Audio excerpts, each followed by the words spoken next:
I get free plants and so can you. Feeling a secret on how to get your cheapest bags besides making them from scratch, which takes time, which is, I'm not sure, probably more sustainable. I got these bags from the Dollar Tree, and it's nice because they have a little spot to write on, and I like to use these for bigger seeds. And it's not even a better deal. This is a better deal than most places. Now, look at this, 150, and these are 2 by 3 inches for $1.79. And then these are 150. These are 1.5 by 2 inches, and that's for $1.29. So, those are great deals. These are great for like lettuce, tiny little seeds, rose campion. One thing is, like, whenever you use plastic, it kind of has like a little static cling to it, so the seeds kind of like try to flutter out. But they're great for storing seeds.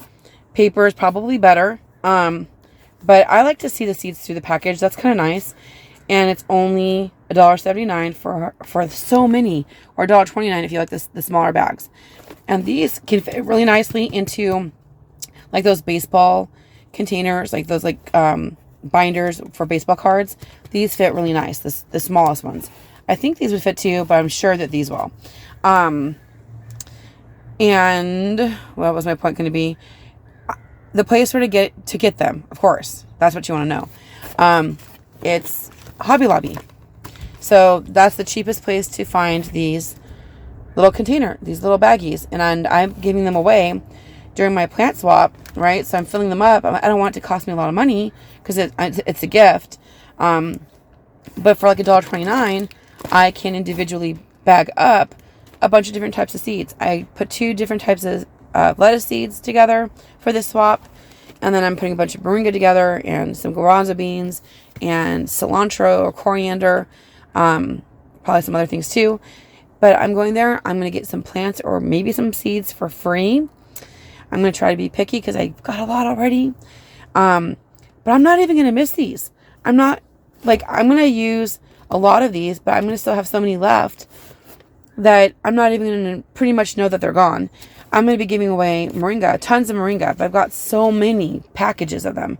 I went crazy. I'm glad I did because I bought a bunch of seeds from Paisley Crafts, and I'll probably link that video for that website for you. They have all kinds of different products.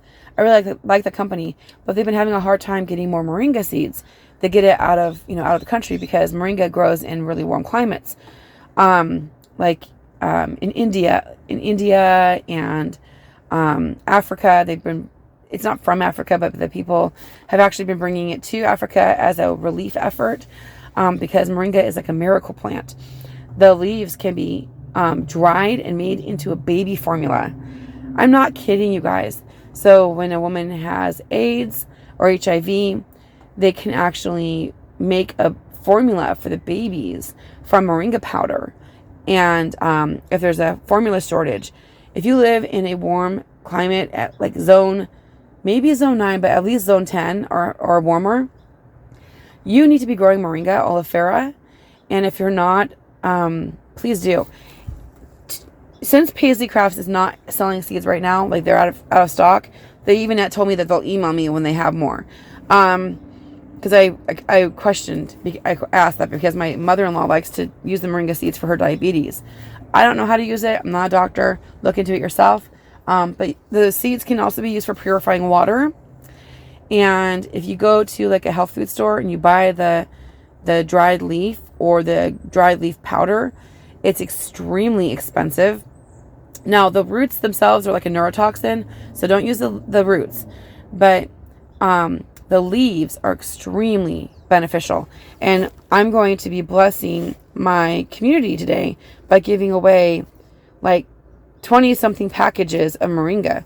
We'll see how many people actually take them because they don't grow well in Washington State. They are prone to dampen off or lose their tops if it's too moist. I do like to start them in water. They start great in water, and then transplant them. But after they grow about 4 or 5 inches tall, you don't want them to have too much moisture. They don't transplant wonderfully, so I would line the pot they're in with like maybe a coffee filter. And that way, when you transplant it, you can just pick up the whole filter and put the whole thing in the ground.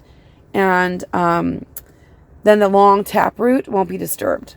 So that's really important to know about that. If you're growing moringa in a colder climate or where it gets cold at night, even if it's warm during the day, you want to bring them in. They cannot tolerate really cold temperatures. So like that's one of the problems I've had with moringa. And I'm going to try to grow it. I'm thinking of maybe trying to grow it as an annual. I think it's worth it for the leaves.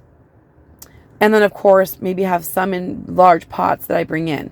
And if you cut the top off the moringa, it will grow more branches, which is what you want because you don't want all the goodness up really, really tall. I've heard that it can grow 10 feet in a year. So it's kind of amazing.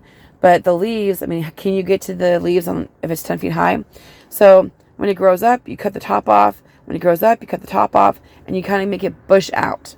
I think that Baker Creek Heirloom Seeds sells a dwarf variety.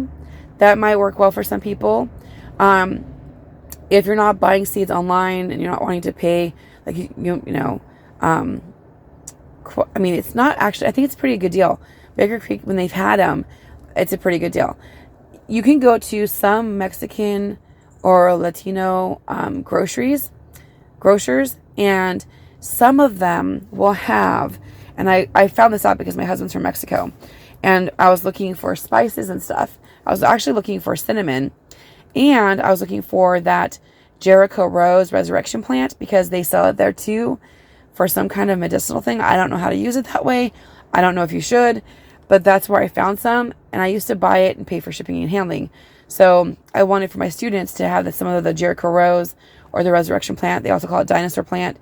It's basically a seedless plant that dries out completely, and it gets wet and then turns green again and opens up. And if you get it dry again, it goes back into its dormant state. So that's why I was there looking for the cinnamon and looking for the Jericho Rose. And they had moringa. Now, it wasn't very many seeds, but it was like $2. I mean, that was a really ridiculous deal. Maybe it's $3 or $4 now, but I couldn't believe it. I think I got like 10, it might have been like 10 or 12 seeds for $2, and it was amazing. So if you can't find moringa, you can either look online for Baker Creek Heirloom Seeds and see if they have the dwarf variety, which might work well for some people if you're growing in containers. But you can also make any of these dwarfs because you can cut the tops off and make them bush, and then just keep cutting the tops off of them. And so if you have a Mexican store near you, look in their herbal area and see if they have moringa.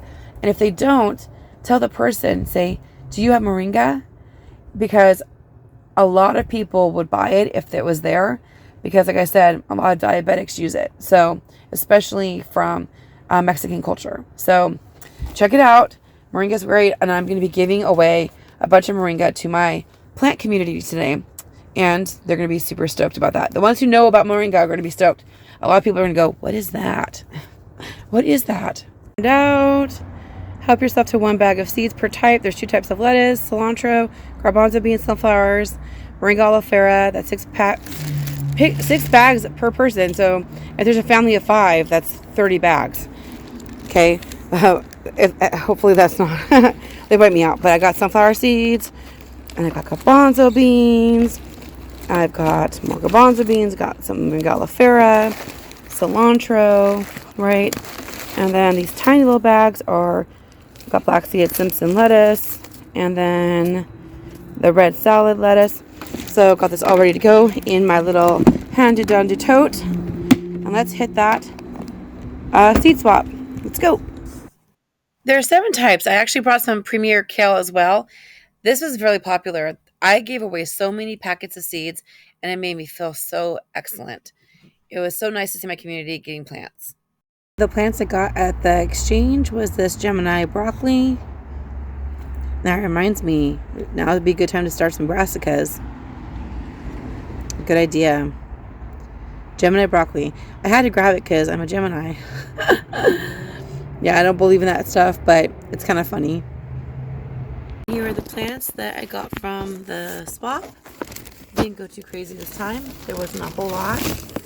And I just used a plastic bag. so that I don't get everything dirty. But there's like tomato, and there's actually two. There's a tiny little one right there. And then we've got some geraniums